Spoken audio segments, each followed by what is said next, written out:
नमस्कार. We all foodies रेसिपीजमध्ये आपणा सर्वांचं स्वागत आहे. नॉनव्हेज खाणाऱ्यांसाठी आपण बनवणार आहोत झटपट चिकन मसाला रेसिपी. ही रेसिपी बनवण्यासाठी आपण एक वाटणसुद्धा तयार केलेले आहे. तर आपण प्रथम सुके खोबरे, कांदा हा कट करून घेतलेला आहे. आपण पाहू शकता कांदा आणि खोबरं कढईमध्ये गुलाबी रंगाचं होईपर्यंत आपण भाजून घेणार आहोत. आणि ते भाजून घेत असताना त्यात तेलाचा वापर आपण करणार नाही. कांदा आणि खोबरं छान असं ड्राय आपण भाजून घेतल्यानंतर आपण 4-5 अशा लाल सुक्या मिरच्याही भाजून घेणार आहोत. आणि हे वाटण आपण मिक्सरमधून काढून वेगळ्या साईडला ठेवून देणार आहोत. त्यानंतर आपण त्याच कढईमध्ये तेल घेणार आहोत. आणि तेल तापलं की आपण त्याच्यात 2 टोमॅटो चिरून टाकणार आहोत. टोमॅटो थोडेसे शिजले की आपण त्याच्यात अद्रक लसूणची पेस्ट टाकून घेणार आहोत. अद्रक लसूणची पेस्ट आणि टोमॅटो हे चांगलं तेलामध्ये आपण एकजीव फ्राय करून घेणार आहोत, जेणेकरून अद्रक लसूणचा कच्चापण तेलामध्ये छान फ्राय झाल्यामुळं कच्चंपण त्याचं नाहीसं होईल. त्यानंतर आपण थोडे ड्राय मसाले टाकणार आहोत. 1 चमचा आपण लाल तिखट घेतलेली आहे. अर्धा चमचा आपण हळद टाकत आहोत. आणि त्यानंतर 2 चमचे घरचा काळा मसाला हा देखील आपण त्यात टाकत आहोत.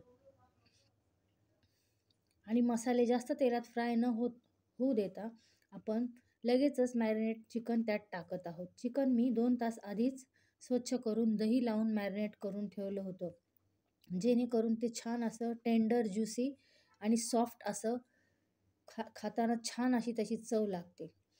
तर आपण बघू शकता की मस्त असं त्या मसाल्यामध्ये हे चिकन असं सगळं व्यवस्थित मी कोट करून घेत आहे.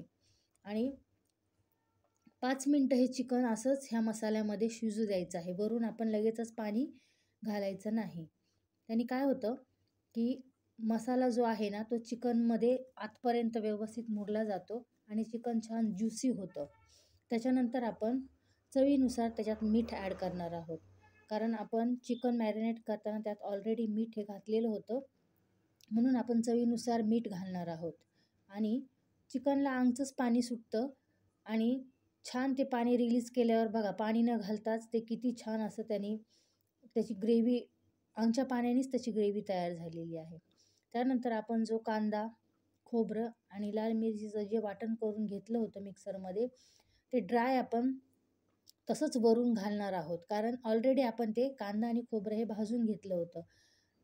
त्याच्यामुळे आपण हे डायरेक्ट मसाल्यामध्ये न भाजता वरूनच तसंच घालणार आहोत. राहिलेला शिल्लक सर्व काही मसाला मी त्याच्यातच पुन्हा ॲड केलेला आहे. आणि ह्या मसाल्यामध्ये हे चिकन व्यवस्थितपणे एकजीव करून घेणार आहोत, जेणेकरून त्याची टेस्ट छान येईल. आणि जे आपण वाटण घातलेलं आहे त्याला ते छान चिकनच्या पीसमध्ये आतपर्यंत छान मुरलं जाईल. आणि नंतर आपण थोडंसं जे आपण वाटून घेतलं होतं का, ते थोडंसं पाणी आपण त्याच्यात ॲड करणार आहोत. आणि 10-15 मिनटं आपण ते चिकन शिजू देणार आहोत. आणि लगेचच वर कोथिंबीर टाकून आपण गार्निश करणार आहोत. तर तयार आहे झटपट चिकन मसाला रेसिपी.